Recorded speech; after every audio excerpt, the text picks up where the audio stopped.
conversations, to draw attention, to test character, and character had just answered.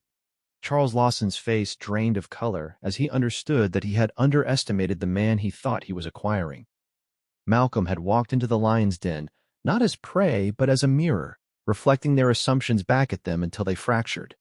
The night spiraled from there, board members texting frantically, PR teams drafting apologies, Victoria retreating toward the exit only to find reporters blocking her path with questions about entitlement and bias, about whether she believed a self-made black CEO needed pedigree to run infrastructure.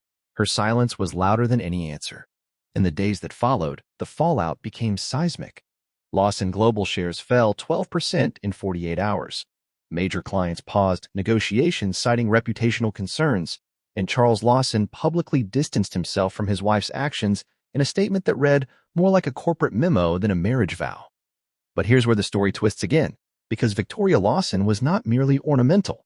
She held 30% of Lawson Global through a trust structured in her name, and humiliation has a way of clarifying ambition.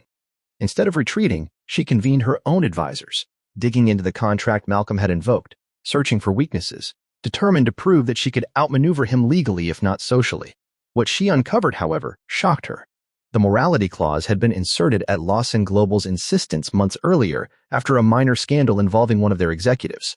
Malcolm's team had simply insisted on reciprocity, and in their arrogance, Lawson lawyers had agreed, never imagining the clause might one day ensnare them. Victoria realized she had walked into a trap of her own making. Meanwhile, Malcolm Reed faced pressure of his own. Some board members feared retaliation, feared lawsuits, feared that canceling such a massive deal would strain resources. But Malcolm remained steady, reminding them that integrity was not a line item to be negotiated, that Viridian's mission depended on trust in communities historically ignored by corporations like Lawson Global. He toured neighborhoods where Viridian projects were underway, shaking hands, listening to residents, and the image of him standing unflinching after that slap became symbolic. A meme transformed into murals, artists painting him as a figure absorbing impact without breaking. Donations poured in from unexpected corners. Small business owners, local unions, even celebrities who saw in his stance a narrative America needed. Weeks later, an investigative journalist released a piece revealing that Lawson Global had quietly lobbied against certain environmental regulations while publicly investing in green initiatives, a contradiction that now, under scrutiny, looked less like strategy and more like hypocrisy. The canceled deal magnified every flaw, every compromise. Charles Lawson requested a private meeting with Malcolm. No cameras, no champagne, just two men in a conference room overlooking the Hudson. He offered a revised partnership, minority stake only, public apology from Victoria, charitable contributions to affected communities, anything to salvage mutual profit. Malcolm listened, hands folded, and then delivered another twist. He had already signed a letter of intent with a rival firm willing to accept Viridian's terms without acquisition, a firm led by a diverse board that reflected the communities they served. The ink was drying as they spoke. Charles realized then that the $850 million figure had been a ceiling he assumed Malcolm needed, when in fact it was a floor Malcolm had outgrown. As for Victoria, the consequences became more personal.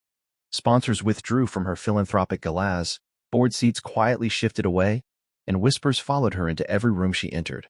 Not the envious whispers of before, but cautionary ones, as if she had become a case study in how quickly dominance can erode when confronted by composure. Yet in a final, unexpected turn months later at a climate summit in Chicago, Victoria approached Malcolm publicly, cameras present, and apologized. Not the brittle apology of damage control, but a measured acknowledgement that she had allowed bias and pride to override judgment.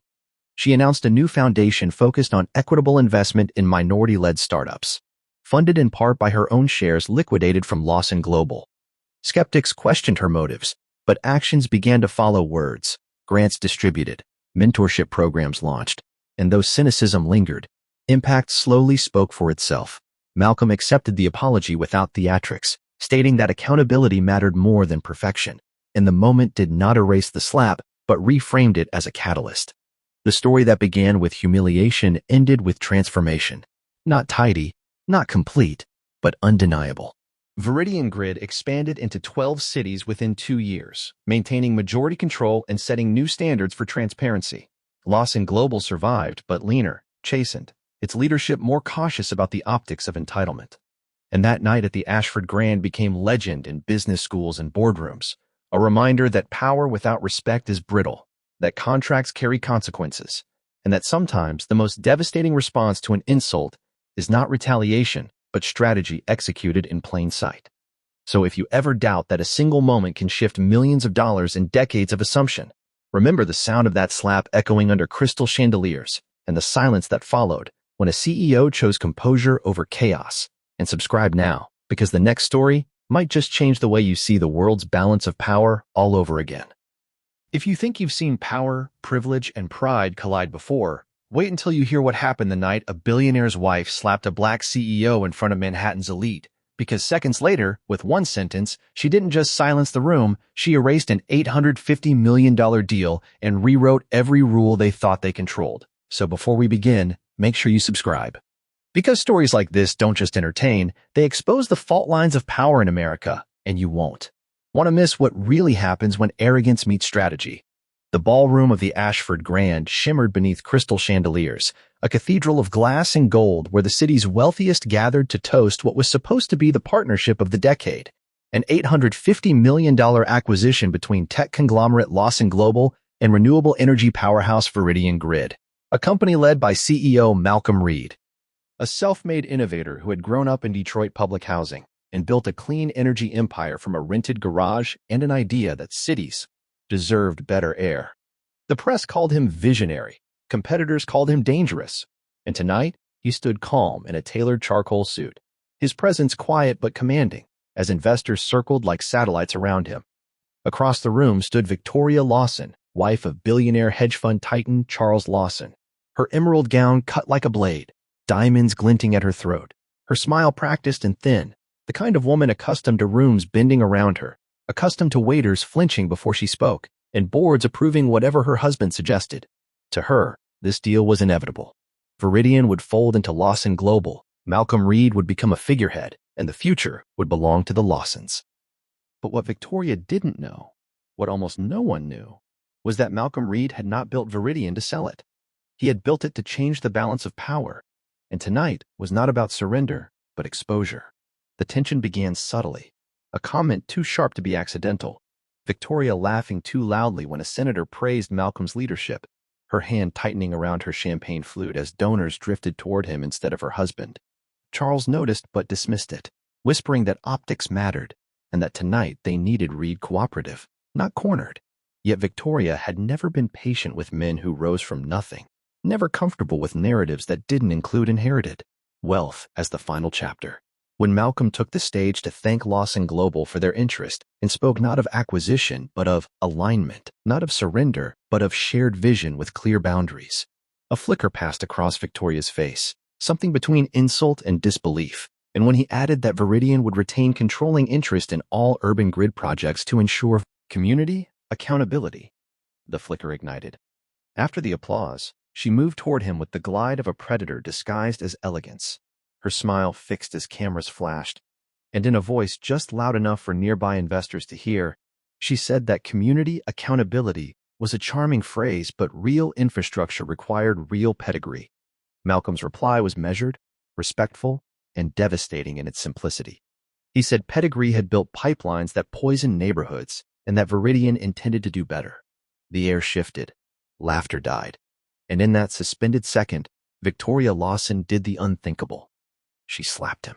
The crack echoed off marble and crystal, a sound too human for such a curated room, and gasps rippled outward like shockwaves. Malcolm's head turned slightly with the force, but he did not stagger, did not raise his hand, did not even touch his cheek. He simply looked at her, not with anger, but with something colder, something calculating, and the cameras caught it all. Charles Lawson lunged forward, hissing Victoria's name, but the damage was done, and whispers began their poisonous dance through the crowd. For a heartbeat, it seemed as if Malcolm might retreat, might choose diplomacy over confrontation. But instead he adjusted his cufflinks, signaled subtly to his chief counsel standing near the bar, and spoke into the microphone still clipped to his lapel because he had never taken it off. He said calmly that respect was non-negotiable, that partnership required equality, and that in light of recent developments, Viridian Grid would be exercising a clause in their agreement effective immediately. Confusion flashed across Charles Lawson's face, because he prided himself on airtight contracts, on teams of lawyers who left no exits unguarded. Yet Malcolm continued, explaining that the Memorandum of Understanding included a morality and conduct provision triggered by public acts that could materially damage Viridian's brand or stakeholder trust. The room went silent as understanding dawned, and Victoria's confidence faltered for the first time that evening. Malcolm announced that Viridian was formally canceling the $850 million deal. Just like that. Pins froze midair. Investors stared. Reporters scrambled to confirm they had heard correctly. Charles protested, insisting no slap constituted material damage, but Malcolm's counsel stepped forward, projecting onto the massive screen behind the stage a live feed already trending across social media. Slow-motion footage of Victoria's hand striking Malcolm's face. Captions exploding with outrage. Hashtags multiplying by the second. Within minutes, advocacy groups, city officials, and community leaders were condemning the act, framing it as more than a personal insult, but as a symbol of old power lashing out at new leadership. Stocks began to dip in after-hours trading, Lawson Global's valuation trembling under the weight of optics they could not spin fast enough. Victoria tried to speak, to reassert control, but her voice sounded thin, and for the first time she realized that rooms did not bend forever. Sometimes they snap. Yet the twist no one expected came next, because Malcolm did not storm out triumphant. He invited the investors to stay. He revealed that Viridian had secured alternative financing from a coalition of pension funds and international green banks contingent upon maintaining independence, funding that would allow them to expand into 5 additional cities without Lawson capital. The deal with Lawson Global, he admitted, had been strategic leverage, a way to force conversations, to draw attention, to test